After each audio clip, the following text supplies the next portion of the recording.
SpongeBob SquarePants has been on television since 1999. That's over 2 decades of one yellow sponge embedding himself so deeply into popular culture that writers, directors, and showrunners from completely unrelated TV shows started sneaking him into their own work. Not officially, not with Nickelodeon's blessing, just quietly in the background, blink and you miss it. And here's the thing, most people did miss it. Because once you start looking for SpongeBob outside of Bikini Bottom, you realize he has been hiding in plain sight across some of the most popular shows on television. Different genres, different networks, different countries even. Today, we're going through all of them, and some of these are going to genuinely surprise you. Let's start with the obvious question. Why would another show bother hiding SpongeBob in their episodes at all? Part of it is pure affection. SpongeBob is one of the most recognizable animated characters ever created. Writers who grew up watching him naturally want to pay tribute. A quick cameo costs nothing and rewards the viewers who catch it.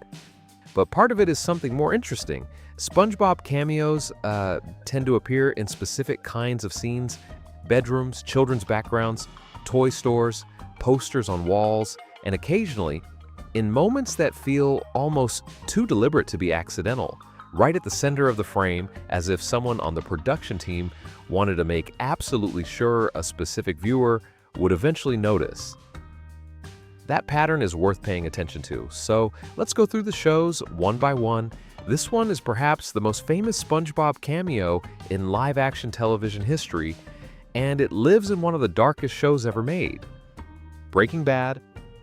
In an early season episode, a SpongeBob stuffed toy appears in the background of a scene involving a child. It seems innocent at first, but the more you think about the context, the world this child is living in, the danger surrounding that household, the more that cheerful yellow face starts to feel like a deliberate contrast.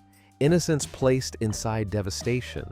Whether that was intentional or just a prop department decision, the effect is genuinely unsettling. Stranger Things. The Stranger Things set designers clearly had a love for authentic 1980s children's culture, but sharp-eyed viewers noticed something unusual. SpongeBob didn't premiere until 1999, over a decade after the show's setting, yet SpongeBob-related imagery has been spotted, worked into background details across multiple seasons. Is this a continuity error? Possibly, or it's a deliberate wink, the production team acknowledging that some cultural touchstones are too iconic to leave out. Timeline be damned. Either way, SpongeBob was there, hiding in Hawkins, Indiana, years before he should have existed. This one almost feels inevitable. The Simpsons. The Simpsons has spent over 3 decades referencing every corner of popular culture, and SpongeBob was never going to escape that net.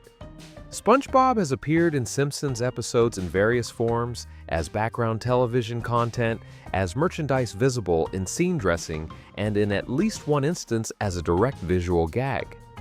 Given that both shows represent the gold standard of animated television from their respective eras, the crossover feels less like an Easter egg and more like a mutual acknowledgement between two giants. Arrested Development. This one is subtle enough that most viewers walked right past it. In a scene involving a younger character's living space, SpongeBob appears in the background decor. Nothing dramatic, just quietly present, but Arrested Development was a show famously built on hidden visual jokes and background gags that rewarded obsessive rewatching.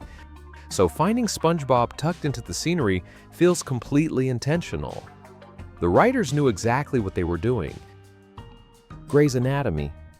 A medical drama is possibly the last place you'd expect to find SpongeBob SquarePants, and that's exactly what makes this one so interesting. In at least one episode, SpongeBob imagery appears in a pediatric ward setting, used as background decoration to create a child-friendly hospital environment. In context, it makes complete sense. In practice, it means SpongeBob has now appeared in a show about surgeons performing life-or-death operations, which is either completely normal or deeply absurd depending on how you look at it. Brooklyn Nine-Nine. Brooklyn Nine-Nine was a show with a notoriously playful writer's room and their SpongeBob reference leans directly into that energy. SpongeBob appears here not just as background decoration, but as an actual point of conversation between characters, treated with the same casual affection that the show's real audience would feel. It's the difference between hiding SpongeBob in a scene and genuinely celebrating him. Brooklyn Nine-Nine chose celebration. The Office. The Office's mockumentary format meant cameras were constantly sweeping across office desks, personal items, and workspace decorations, and across multiple seasons, SpongeBob merchandise and imagery shows up in the background details of various characters' workspaces. Given that The Office was a show about adults trapped in a fluorescent-lit purgatory, trying to maintain their humanity, a SpongeBob figurine sitting on someone's desk hits differently than it would anywhere else. Now here's what's actually interesting about all of this. SpongeBob doesn't appear randomly in these shows. Look at the pattern. He shows up in places associated with childhood, bedrooms, toy shelves, pediatric wards. He shows up in the personal spaces of characters who are, in some way, holding on to something innocent inside an adult world. And he shows up most frequently in shows that are fundamentally about people not quite fitting into the life they ended up with.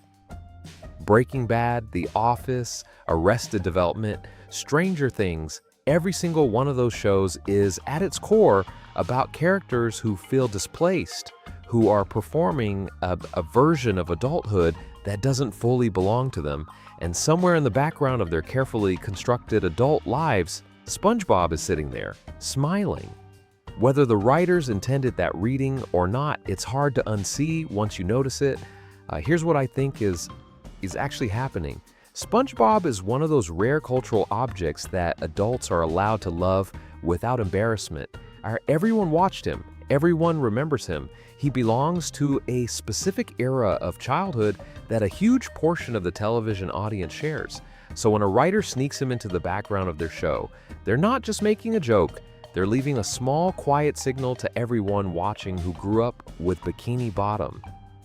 I see you. I was there too. That's what these cameos actually are. Not Easter eggs, not continuity errors, not random prop choices. They're a shared language, hidden in plain sight across some of the biggest shows on television. Waiting for the right viewer to look up from the main story and notice the yellow sponge in the corner of the frame. Most people never did, but now you will. And here's what makes this even stranger. SpongeBob appearing in other shows is one thing, but there are episodes of SpongeBob itself that reference real-world television and film in ways that most viewers completely missed. Hidden inside jokes that only make sense if the writers were making fun of something entirely outside Bikini Bottom. That rabbit hole goes much deeper than this one, and I've already started pulling on it.